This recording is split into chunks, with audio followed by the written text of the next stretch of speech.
Then the man who had received 5 bags of gold went at once and put his money to work and gained 5 bags more. So also the one with 2 bags of gold gained 2 more. But the man who had received 1 bag went off, dug a hole in the ground, and hid his master money. You want me to keep reading?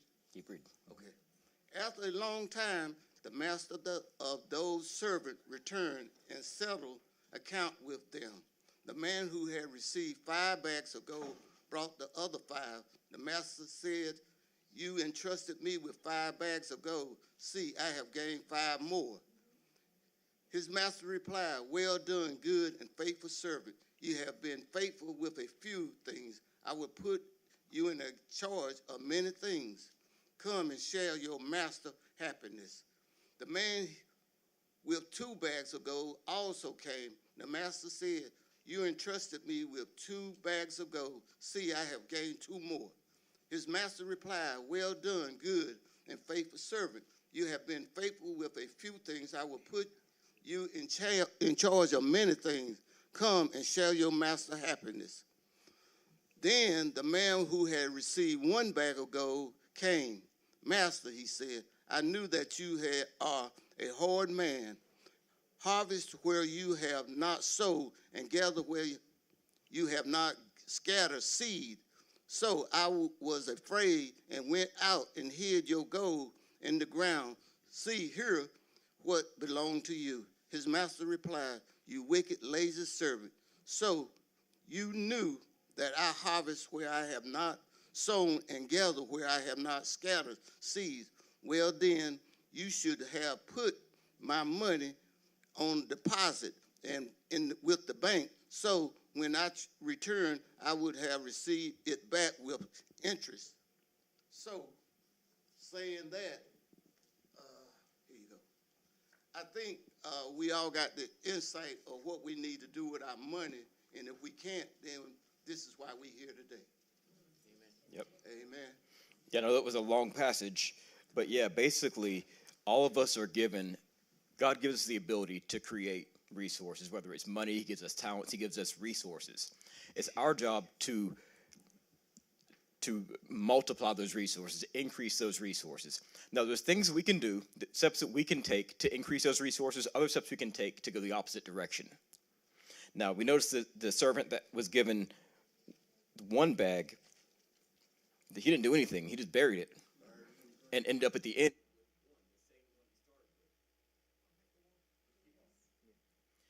And he was called a wicked and evil servant. Well, a lot of us end up doing even worse than that. We take 1 and we turn it into 3/4, or turn it into 25%. So if 1 to 1 is evil and wicked, what is starting with 1 and ending with 4? And that's exactly what we do when we do things like waste our money, when we get trapped into debt and things like that. Now, what we're going to talk about today, for those of you that were able to get the document, we're not going to go in order as far as what the document has on it. Page number 2, I don't know if it shows you page numbers on there, but there are some things that you can do. Wealth promoters. Number 1, eliminate fear. Number 2, self-evaluation. Renew your mind. That's what we're really going to talk about today. Set goals, faith and contentment, identify needs and wants, and delayed gratification and sacrifice. Now, we also have the financial principles to promote wealth, which is a budget, emergency fund, insurance, debt payoff, and investing. Now, I also want to talk about real quick, there's some financial practices that you can do that will detract from your wealth. Now, this list is not, they're numbered, but they're not like in order. So I'm not saying that one is any worse or any better than another. It's just, it's also not all-inclusive. Lottery, gambling, that's just going to reduce from your wealth. It's not going to, even if you win, you're still going to lose because of the mindset. Rent to own, rent a center, places like that. Buy here, pay here financing, payday lending, afterpay, credit cards and loans, blind spending, impulse spending, and inadequate planning and budgeting. all those things are examples of things that will reduce your wealth, which will go the opposite direction we want to go. You're walking backwards instead of forward. What we really want to talk about today is renewing your mind. If I can find that on my paper.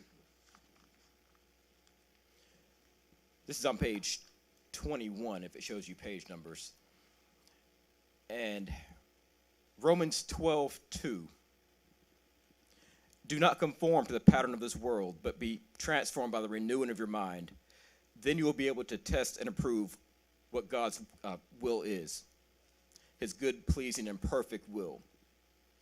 So the way you renew your mind is to first you need to reevaluate, which is to evaluate yourself in your life and be honest about what's working and what is not working.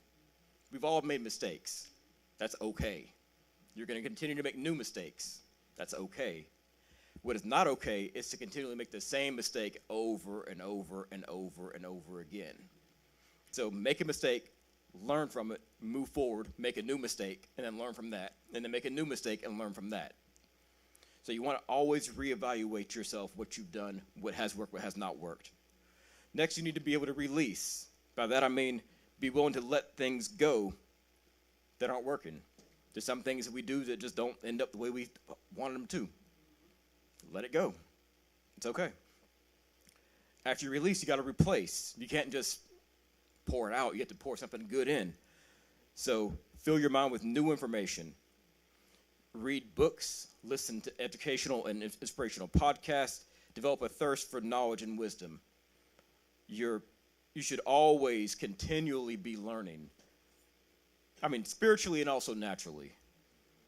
And review your associations. So you need to surround yourself with people you can model. You don't want to be the smartest one in your group of friends. Or the richest one in your group of friends. You want to be the dumbest and the poorest of the people that you hang around with, because you're gonna become what they are. So surround yourself with people that you can model. Do not keep company with people that cannot help you grow. Now, one of the biggest differences between poor people and rich people is not their salary, not the amount of money they have, not the amount of money they make. It's the way they think. And we're going to talk about a few of the differences between the way poor people, the poor mindset, and the rich mindset.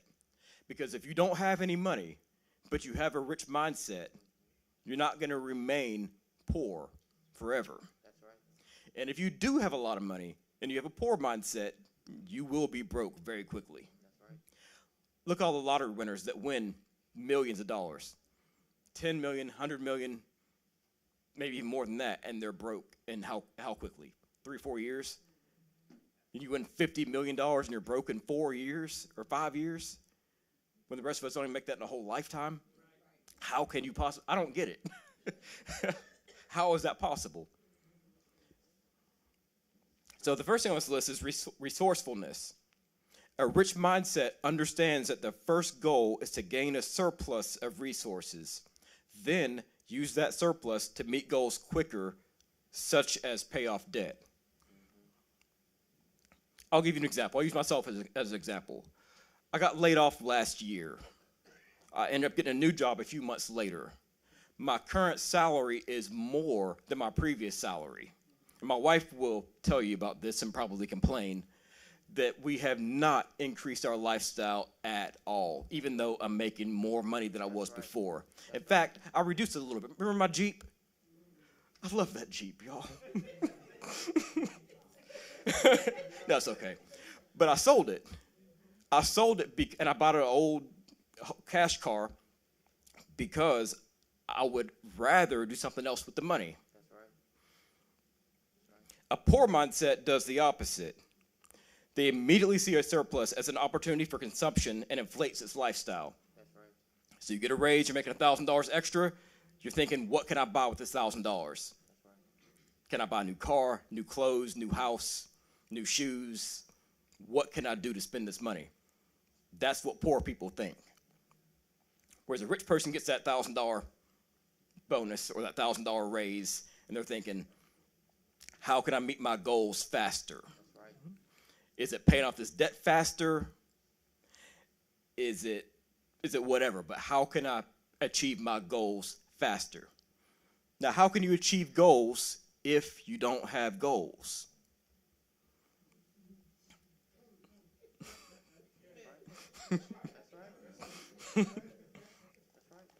Think about that for a second. We'll come back to that.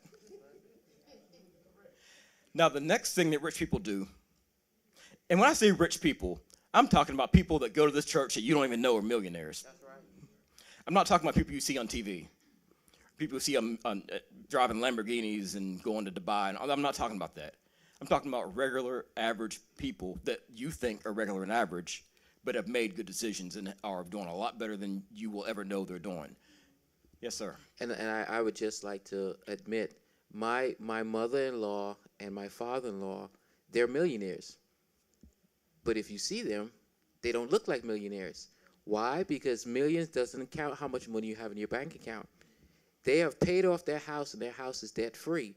But because of the assets that they've required, it's over $1 million. Mm-hmm. So if they were to liquidate all of their assets, they would have over $1 million cash. But when you see them, if they walk into this church, you wouldn't say they're millionaires. But in the eyes of the world, but that you take away their assets minus their liabilities, their net worth is over $1 million. So they are millionaires. Technically, if they don't know that, and they walk in the house, you walk in here, you won't know that. But they are millionaires, according to the IRS and according to the assets they have, that they're millionaires. Just to piggyback on what Jason's saying. So a lot of people on this earth in the United States, the population is what, 360 million? More than 100 million people in this country are quote unquote millionaires. So. Yeah, the next thing rich people do is they budget. A rich mindset is concerned with their net worth. They have detailed budgets that plan and account for their spending, which means that they live below their means. I don't care how much money you have. I don't care what your salary is. If you're spending all of what you make, if you make $20,000, you spend the whole $20,000. If you make $300,000, you spend the whole $300,000. If you make $100 million and you spend the whole $100 million, you're broke. Yep. You're poor. Make $100 million, might as well make $50,000. If you're going to spend all of it, you're going to have nothing. You're still just as equally poor. You just have a lot of stuff. A poor mindset receives money and it falls through their fingers because of bad spending habits and a lack of planning.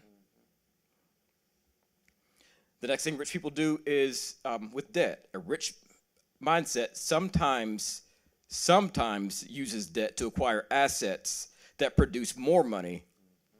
They do not use debt for lifestyle or personal purchases. Like they're not going to go buying shoes and whatever, vacations and all that with their credit card, Christmas gifts and all this stuff. They're not doing that. A poor mindset acquires consumer debt and uses debt for luxuries, personal items, or to pay bills. So a rich person might take out a mortgage on a piece of commercial real estate or something like that, but they're not going to be buying, they're not going to be financing a new Mercedes and all this crazy stuff. Next is assets. A rich person or a rich mindset places priority on purchasing assets that go up in value and or produce income. A poor mindset places priority on purchasing liabilities or things that go down in value and do not produce income. So who can tell me the difference between an asset and a liability?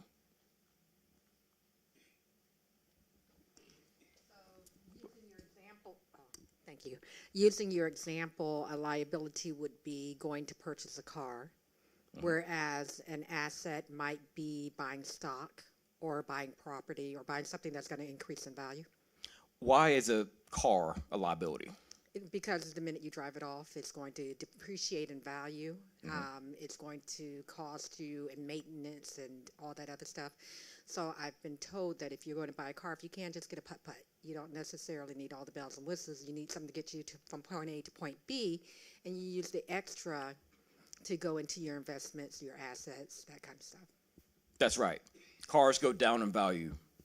There's every car that we can probably afford goes down in value very quickly. There's a few that are way up there that could go up, but realistically, every normal car goes down in value. All it's going to do is just take money the whole time, taxes and insurance and maintenance and tires, repairs and gas, until it's worth nothing. And it's still going to keep on taking. And an asset is the opposite. An asset creates money. An asset goes up in value. Something like you said, like stocks. Something like real estate. And when I say real estate, I don't necessarily mean the house you live in. The house that you live in, I wouldn't really consider that an asset based on this definition, because it's not creating income for you. Now, it's preventing you from renting, which is good, but I'm talking more about having additional real estate or commercial real estate or rental properties, things like that you can use to generate income. Rich people prioritize assets. The poor prioritize liabilities. Now, we've all heard, and it's true, what's the second biggest thing that we all spend money on? It is your car. That's, of all the things that you purchase in your lifetime, the second most expensive thing is going to be a depreciating asset. It's not an asset, but it's going to be that car. It's going to go down in value. And in 5 years, it's worth a fraction of what you paid for it. One thing about a car is, it's good to have a good car. Oh, I'm sorry. It's good to have a good car, but if you don't have a good car, then you got a headache. Well, there's a difference. Yes. Well, and that's what I'm saying. When I was married, my wife was living. One of the biggest things, I wanted her to have a good car, because I didn't want her to be worried about, is my car going to start and is it going to get me back and forward to work? So my thing was, you keep a new car, I keep an old car. So, if I can manage mine, but I don't want you to be trying to manage, you on the highway and your car breaking down. So I rather for her peace of mind, I rather for my wife to have a new car and I deal with the car payment than me to be worrying about her out there on the road broke down. The difference is I'm not saying you have to have an old, unreliable car. I'm saying we don't want to put too much emphasis on having that liability. And also, when you say good car, yes, reliable car and super expensive car, like you'd have a reliable Toyota Corolla versus having a reliable Lexus. They both do the same thing. So understand where you actually are, what you actually can afford, but don't put too much emphasis on that. Yes. I just want to say, I think it's very interesting, and I'm going to show my age a little bit here. When I was younger, you were more worried about a high interest rate on a car, and you might have that interest rate for 2 years. And over the years, I see that you may still have the high interest rate, but now car terms go for 5 years and 7 years. Who pays a car, to buy a car for 5 years? So you said in 5 years it's worth nothing. Some people are still paying for it in 5 years. Yep. That's the problem with not just cars, but with any liability. Yeah. All right, next thing is goals. A rich mindset spends a large amount of time and energy creating detailed goals and takes massive actions towards these goals. A poor mindset spends inadequate time planning and goal setting and has no target to work towards. So like I said, if you don't have a target, if you don't have a goal, how are you going to get where you want to go? Has anyone ever been to Charleston, South Carolina? It's a nice place, isn't it?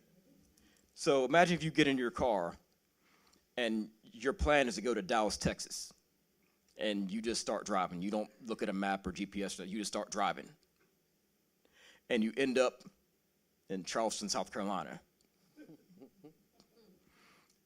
Were you successful in getting to your destination? No.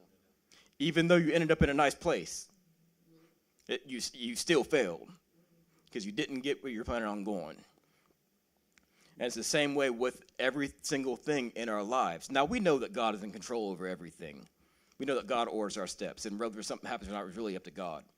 But God honors our plans.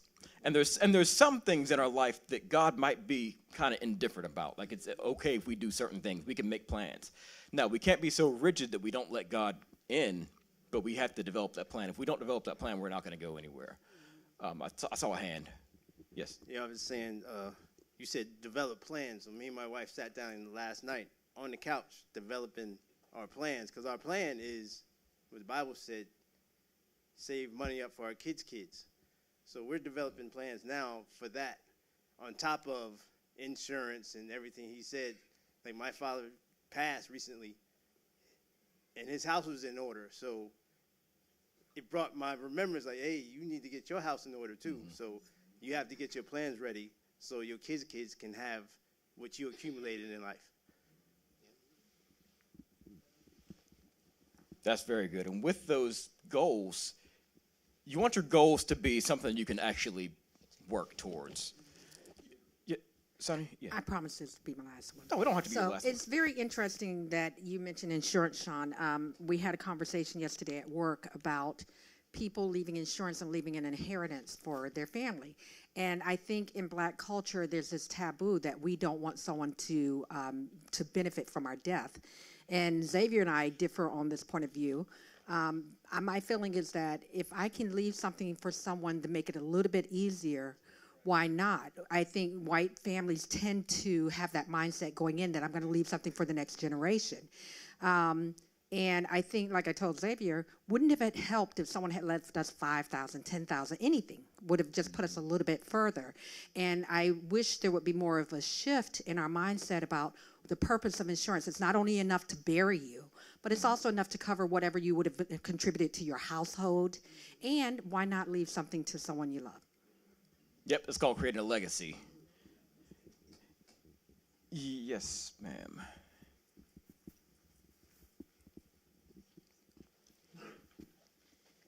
As Sonny mentioned, there is a deficit in the African American culture, but part of that comes from a young age, we're never taught about finances and money. So if you don't know, you can't do. And we've been conditioned to spend. That conditioning comes from not having. Yep. All throughout history, we never had. So when we seek to compile what we think is of value to us, because we don't have the knowledge and we've never been taught that this is really not an asset. You know, when you see the ladies out buying Gucci, Manucci, and whatever else they get, it's like, oh, I got this, and they brag about it. But you're living in an apartment, you're driving an expensive car, you know, you have nothing of substantial or significant value. But it's a lack of knowledge, and even today, our children aren't being taught. You know, when I was raised, we were raised to have an allowance, and we were taught how to spend that money. You had to spend it in a certain way. It was not just go to the store and buy candy. You had to budget, and you had to be accountable for what you had. But today, our children don't learn that. So that's the deficit that we have. And by the time they realize it, many years have gone by.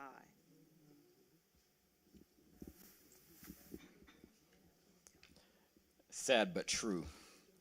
But Ms. Peggy, yeah. And when you're planning, like last year I brought a car, but I only brought a car because I had an accident with my old car was 12 years old, and I was going to keep it until it fell apart. But because of the accident, I ended up buying a new one. But one of the things that you got to realize, have you ever heard the difference between buying and leasing? Yep. Okay? It's better to buy. Don't lease, because you're really wasting your money. You got to turn that car in 2 years, and it's got to be in excellent condition, because you're going to pay all of the extras if there's a scratch on it or a dent or anything like that. You know, so buy your own. And then as far as preparing for your death, I have 2 life insurances.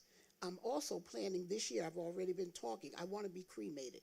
So I've already been talking with a guy with a cremation center to prepay for my cremation and everything that has to be done, so that when I do die, my children can take my life insurance and do what they want to do with it, because everything else is already done. but we have to, African American people don't think like that, you know. But I've thought about it because I watch my father-in-law. When my father-in-law passed, I thought it was the most beautiful thing because when he passed, his children only had to open his grave. Everything else was already done. He had and nobody in the family knew he had done that. But it was marvelous that when they went to the funeral home, the guy told him, "Your father is taking care of everything. All y'all got to do is just pay the cost for opening the grave," because everything, he had pre-planned that for years. He had done it.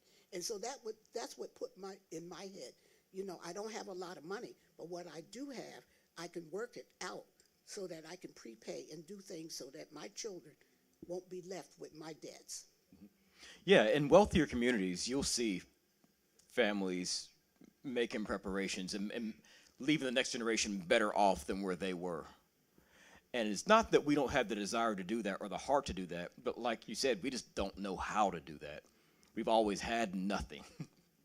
So, but a bigger problem than having nothing is being jealous when you see someone else get something. That scarcity mindset, when you think there's not enough to go around. Like if you get, whatever you get, it means it's something that I don't have. And we have to be able to overcome that. I saw another hand somewhere. Yes. My neighbor's son just passed away this year, and she had some kind of insurance that covered 7 people. And he died in Florida, and they prepared his body and sent him here. And all she had to do was, like Miss Peggy said, open the ground because everything was covered with that insurance plan. So I'm going to find out what that was for us. But I also think that we might need to open this class to the kids so some of them can learn what they're not being taught at home. I agree. Okay, next on the list, accountability. A rich mindset takes accountability for their actions, mistakes, and failures, and everything that happens in life so that they can move forward. A poor mindset sees themselves as a victim and does not take accountability, blames other people and circumstances for bad things that happen in their lives. So we all have made mistakes. We all will continue to make mistakes. Some of the mistakes are our fault. Some of the mistakes are not our fault. But not taking accountability doesn't help. All it does is just delay your progress or hinder your progress completely. So don't be afraid to look yourself in the mirror and say, I made a mistake. Don't be afraid to apologize to people around you. Don't be afraid to be accountable. It's I respect someone much more that says, you know, I messed up, I shouldn't have done this because I did this, and this happened, it's my fault. That's way better than just trying to hide it. And not only for other people, that's way better for yourself. Way better for yourself. The next thing on the list is gaining momentum. A rich mindset seeks to spend their time, resources, and energy on work that continues to pay off long after the effort has been invested.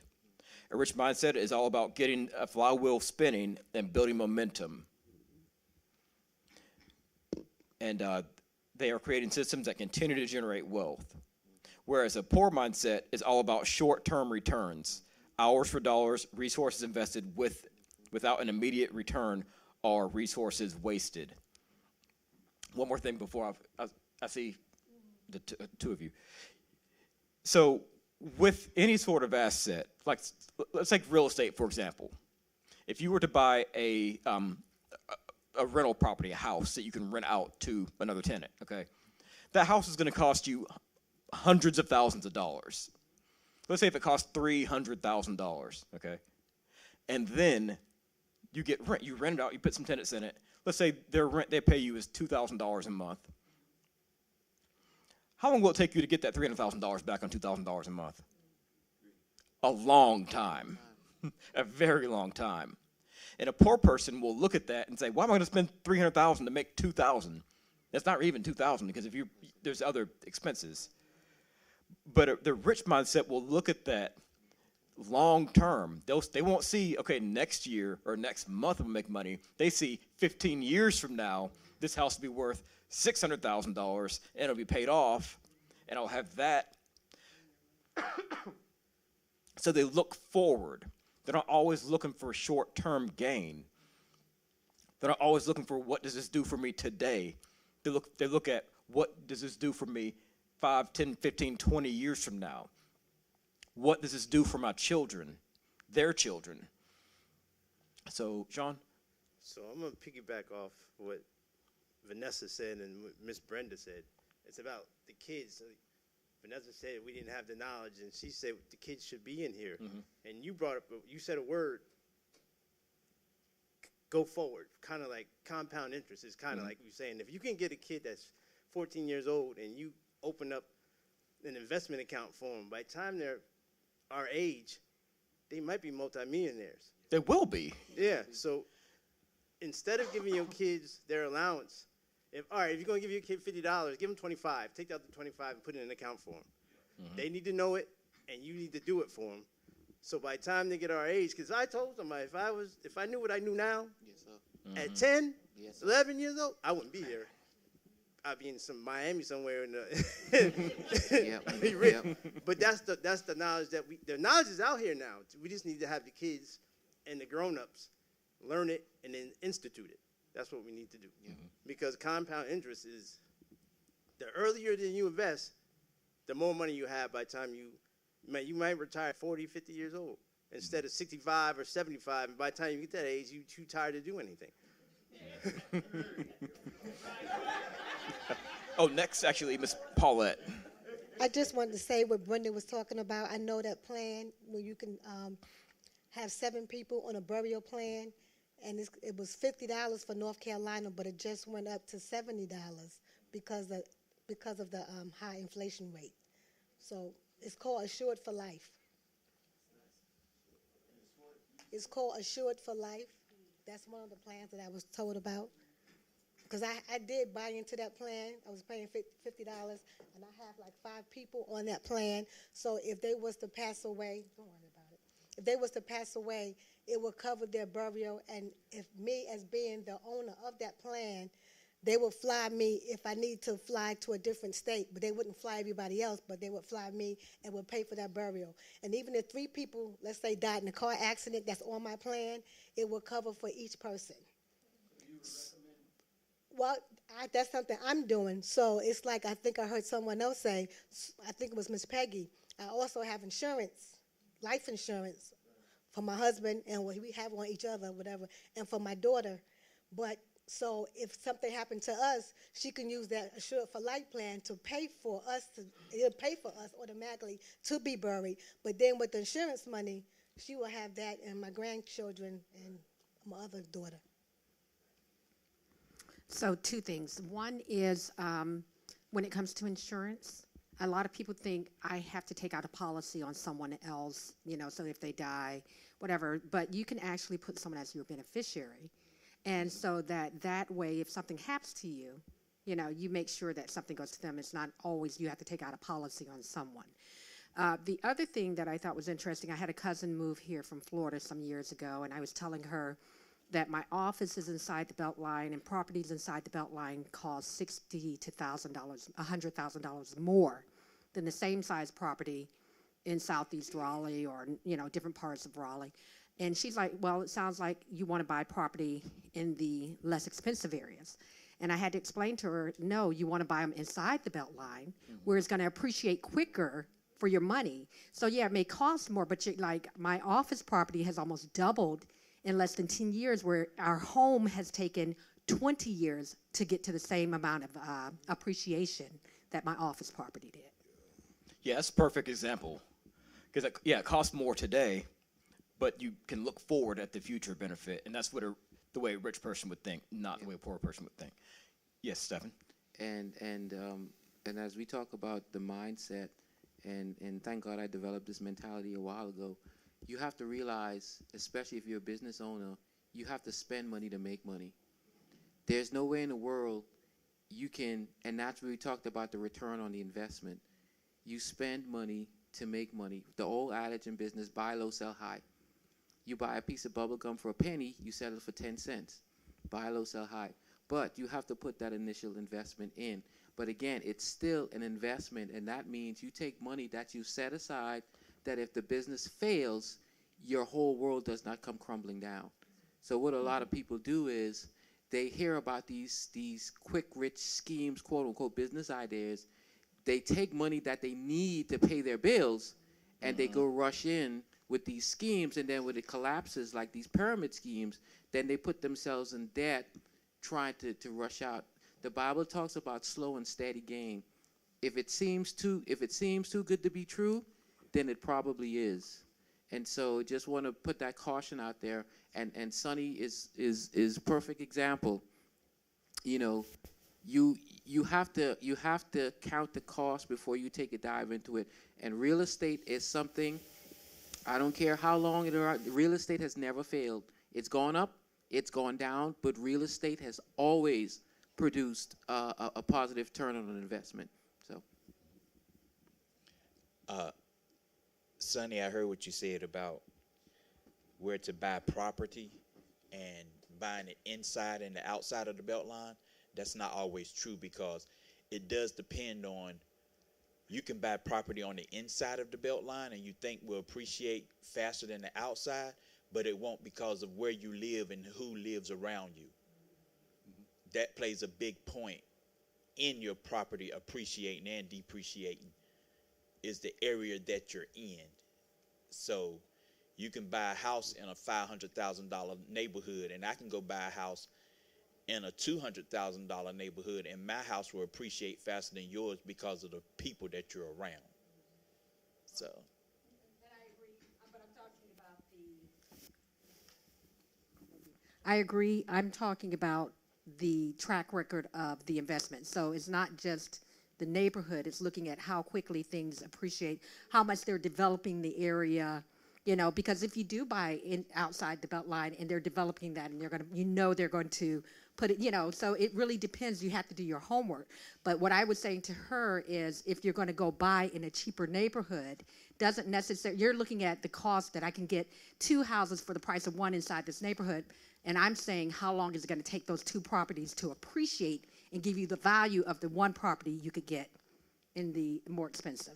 So I'm saying, look at the investment. All right, we are running out of time, so I'm going to abandon this list and talk about something else. Because otherwise we will never get anywhere close to anything that could be considered done. So with regard to setting goals, I know you've all heard me talk about this before, and I'm not going to stop talking about it until everybody does it. that's right. So when you set goals, you can probably talk for me, but you need to set SMART goals. Now, no, we've done this before. Who can tell me what a SMART goal is, what the acronym stands for? What does the S stand for? Yes? Specific, The M? measurable, The A? Achievable, Yep. or attainable, realistic, realistic, and time. and time. Very good. Now, let's take the S, specific. Someone tell me, what does specific mean?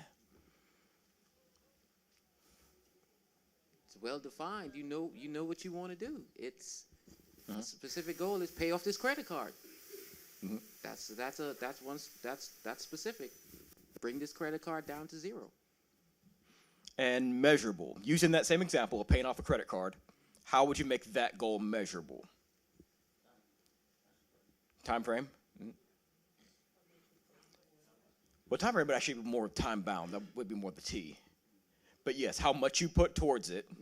Meaning, let's say the balance is $1,000. I'm gonna put $50 a week towards it, or whatever. SMA, attainable. Attainable. Yeah. How does that? Right. So using another example, let's say if you want to buy a house and you want to save $100,000 for your down payment, and your goal is to buy a house in 2 years with $100,000 down. But right now you have 0, and your income is $50,000 with no other income. Is that attainable? Probably No, not. it is not. Not that getting the house isn't attainable, but that specific goal isn't. So it needs to be something that is actually realistic based on, circumstances. and relevant. What is relevant? What is relevancy? That it would, like, relevant mean that something that is attainable, or you got to have it, or, oh, thank you. That you know, you see how you could, you understand why you need what you need. Yeah, basically that. It fits into your overall bigger objective. Right. It's purposeful, yes. Right. So, for example, if you want to be a medical doctor, okay, your goal is to become a medical doctor, and you go to WIC Tech and take an accounting course. There's nothing wrong with going to WIC Tech and taking an accounting course, but is that going to help you become a medical doctor? No. No, it's not. Right. And then the T. What is the T? Time. And give an example of what that is. You might. You want to pay it off in 6 months. Right. You have a specific time frame that you want to do it in. Yeah, you have a target. For those of you that didn't hear, she said you have a time frame of 6 months or a year or whatever time frame is to have it completed. So these goals apply not just to money, but in all areas of your life, whether it's education, your finances, there's nothing that you cannot apply a SMART goal to. And the more detailed your goal is, the more likely it is that you're going to achieve it. What we often do, and what I often do and did, is set goals that are not really measurable.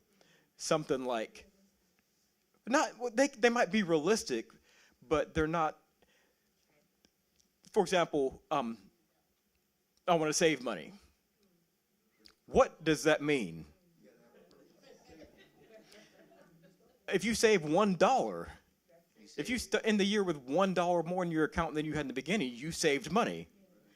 But was that what you wanted to do? Save $1? No. So you got to be specific. You got to put. Am I out of time? Yeah. Well, I'm out of time.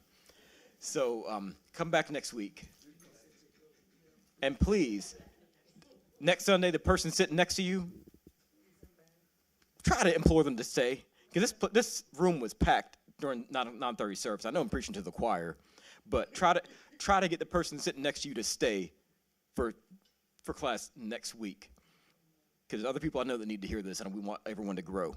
So I need a volunteer to pray us out. Heavenly Father, we just thank you, Lord, that you have brought us together, oh God, and that you are teaching your people. You say your people perish for the lack of knowledge, Father God. And so everywhere that we turn, Father God, you are giving us knowledge to grow. We grow in you spiritually, but we also grow in this world, Father God. And we thank you for it all. We thank you.